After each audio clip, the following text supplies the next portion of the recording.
Hello, আসসালামু আলাইকুম সবাইকে। কেমন আছেন আপনারা সবাই? গতকালকে সকালে একটু বের হয়েছিলাম। আর গতকালকে আপনারা সবাই জানেন জাতীয় শোক ঘোষণা করা হয়েছে। তো সবার চোখে মুখে না মানে কেমন যেন একটা বিষণ্ণতা ছেয়েছিল।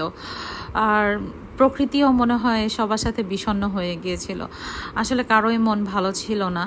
কিন্তু আমরা রক্তে মাংসে গড়া মানুষ, আমাদের জীবিকার চাহিদার কারণে বের হতেই হয়।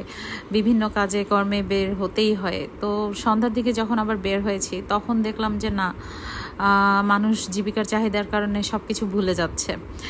আর কে কোথায় কি অন্যায় করেছে, কার অন্যায় ছিল, কার অপরাধ ছিল, কি কারণে এই ঘটনাটা ঘটলো, এতগুলো বাচ্চা কিভাবে প্রাণ হারালো, কিভাবে বাবা মার কোলগুলো খালি হলো, আমরা সবাই ভুলে গিয়েছি। মুহূর্তের মধ্যে একদিন যেতে না যেতেই আমরা ভুলে গিয়েছি। হয়তো বা আর 2 দিনের দিন আমরা কিছুই মনে রাখবো না, কারণ অলরেডি হচ্ছে কর্মব্যস্ততার সাথে ক্রিকেট খেলা চলছিল। দেখলাম রাস্তায় দাঁড়িয়ে সবাই ক্রিকেট খেলা দেখছে। আর হচ্ছে আমিও একটু অসুস্থ। আমি গিয়েছিলাম কিছু টেস্ট করাতে।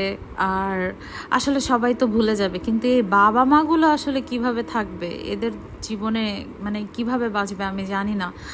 সবাই আমার জন্য দোয়া করবেন, সাথে তাই ওই সব বাবা মাদের জন্য যারা সন্তান হারিয়েছে। আজকের মতো বিদায়।